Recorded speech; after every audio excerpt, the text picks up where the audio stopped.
Yeah, so I just saw Iron Man 2. So now, a movie review usually is about whether a movie is good or bad. But by now, I would think that all of you have know exactly what to expect from a Marvel movie, and this one really is no different.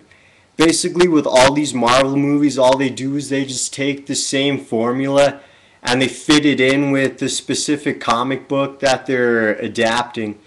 And usually the formula for sequels is the protagonist is going through new struggles, both external and external. Then you got the new latest villain of the day, and then you got the stuff that they just tossed in there to get comic book fans excited. And that's exactly what they did here. In this film, Iron Man or Tony Stark, he's starting to battle alcoholism, which if you read the comics, you know he's always been battling alcoholism. And then he's got the external struggles with the U.S. Senate. And then for the villain of the day, you got Whiplash. And they added in, of course, War Machine and Scarlett Johansson's character, who I think is called Black Widow. I'm not too sure because I've never really read any Avengers or any Iron Man comics. But the thing that kind of separated the first Iron Man from all the other Marvel movies was that Robert Downey Jr. managed to really do something extraordinary with the character of Tony Stark.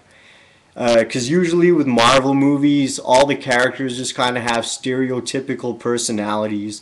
Like, you know, if you think of Fantastic Four, you got the Brainiac, you got the Temptress, you got the kind of like hardened guy who's really just a teddy bear, and then you got the bad boy, and that's kind of like what you find in all Marvel movies. And but Downey Jr. really managed to capture kind of this eccentric billionaire, and really capture all the eccentricities and make Tony Stark into something unique. And Hugh Jackman's kind of the only other guy out of this whole Marvel movie thing that's been being able to take a character and turn it into his own creation, something unique. And then of course this movie's backed up by a really good cast. Mickey Rourke, he does a really great job, really good character. Sam Jackson, of course, like can't go wrong with Sam Jackson. And then Sam Rockwell, this guy who plays Tony Stark's nemesis, this guy who runs this weapons corporation, he was really good as well. There's this one scene where he's trying to sell Don Cheadle, who becomes War Machine. He's trying to sell Don Cheadle all these weapons, and the speech that he gives is one of my favorite scenes in this movie, actually.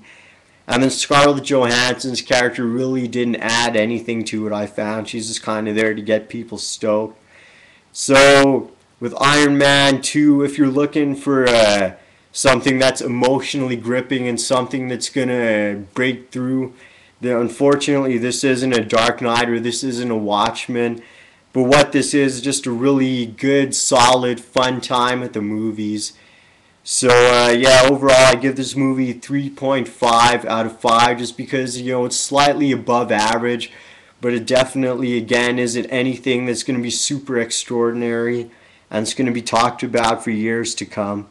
And you're probably all just going to end up seeing this anyway, so hopefully now you feel better knowing that your $12 isn't going to waste. So yeah, I'll see you next time. Peace.